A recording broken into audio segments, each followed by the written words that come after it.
रही है छत्तीसगढ़ की राजधानी रायपुर से, जहां पर भूपेश बघेल के बेटे चैतन्य बघेल को राहत नहीं मिली है। बड़ी खबर आपको बता रहे हैं, भूपेश बघेल के सुपुत्र चैतन्य बघेल को राहत नहीं मिली। 14 दिन के लिए जेल भेजे गए चैतन्य बघेल एक बार फिर शराब घोटाला केस में कोर्ट में पेशी हुई थी। सेंट्रल जेल से वीडियो कॉन्फ्रेंसिंग के जरिए चैतन्य बघेल को पेश किया गया था और रायपुर पीएमएलए स्पेशल कोर्ट में पेश किया गया। चैतन्य को ईडी ने 18 जुलाई को गिरफ्तार किया था और शराब घोटाले में संलिप्तता का आरोप है चैतन्य बघेल पर।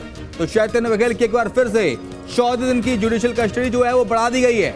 शराब घोटाला केस में चैतन्य बघेल आरोपी हैं। भूपेश बघेल पूर्व मुख्यमंत्री छत्तीसगढ़ के उनके बेटे हैं और ऐसे में चैतन्य बघेल को राहत मिलती नजर नहीं आ रही है। चैतन्य को 18 जुलाई को गिरफ्तार किया गया था, उसके बाद से लगातार उनकी मुश्किलें बढ़ती हुई दिख रही हैं। तो 14 दिन के लिए एक बार फिर से जुडिशियल रिमांड पर उन्हें भेज दिया गया है, जुडिशियल कस्टडी पर भेज दिया गया है। न्यायिक हिरासत 14 दिन की दी है कोर्ट ने। तो चैतन्य बघेल को कोर्ट से राहत नहीं मिली। बड़ा अपडेट इस वक्त आपको दे रहे हैं, जहां पर शराब घोटाला केस में उनकी पेशी हुई थी कोर्ट में और पेशी के बाद उन्हें फिर से 14 दिन की जेल मिली है। तो 14 दिन तक न्यायिक हिरासत में रहेंगे भूपेश बघेल के बेटे चैतन्य बघेल।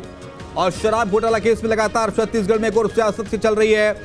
विपक्ष जो है सरकार पर मनमानी का आरोप लगा रहा है।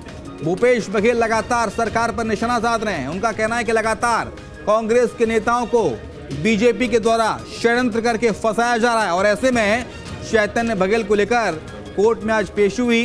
दरअसल उनकी 14 दिन की जो रिमांड थी, जो जुडिशियल कस्टडी थी, वो खत्म हो रही थी और उन्हें आज कोर्ट में पेश किया गया। इसके बाद कोर्ट ने उन्हें राहत नहीं दी है। उम्मीद ये लगाई जा रही थी कि उन्हें जमानत मिल सकती है, लेकिन उन्हें जमानत नहीं मिली। अंकुश के पास आपको सीधे रायपुर लिए चलते हैं। अंकुश, लगातार मुश्किलें बढ़ रही हैं चैतन्य बघेल की।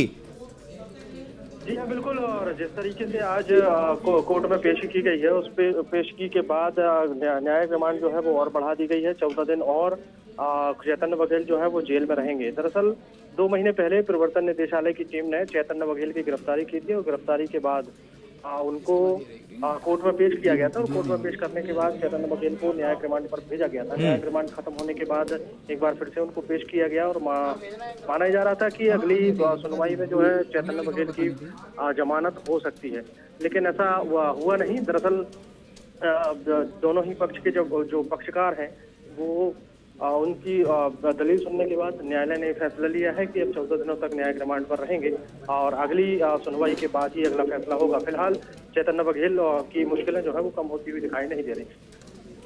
ठीक है, बहुत शुक्रिया आपका अंकुश तमाम सारी जानकारी के लिए। तो चैतन्य बघेल को राहत मिलती नजर नहीं आ रही है।